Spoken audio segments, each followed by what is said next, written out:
আরে কানাচোদার দল, তোরা তো কিছুই দেখতে পাচ্ছিস না। দেশটা তো কত উন্নতি করছে। কেউ লেওড়া চাঁদে যাচ্ছে, কেউ আবার সূর্যতে গিয়ে গাড় মারাচ্ছে। আর আমরা সব এক একটা চোদনা, বুঝলি? এই গাছের নিচে বসে শুধু বাল ছিঁড়ে আটি বেঁধেই যাচ্ছি। ধুর বাল, এই চোদনের জীবনে কোনো উন্নতিই করতে পারলাম না লেওড়া।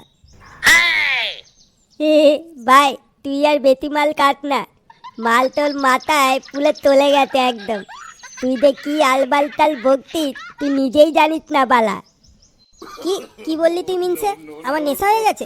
লেওড়া, আমার দেখে কি মাতাল চোদা মনে হয় বাঞ্চদ? তোর 14 গোষ্ঠী মাতাললে ধ্যামনা চোদা। আরে ধুর বাড়া, ভাবলাম একটু শান্তিতে বসে মদ খাবো, চোদনাগুলোর জ্বালায় পুরো নেশার গাড় মারা গেল। আলে পাতা, তুই অত লাগ করতিস কেন ভাই? তুই তো জানিস ওর পেটে তুই মাল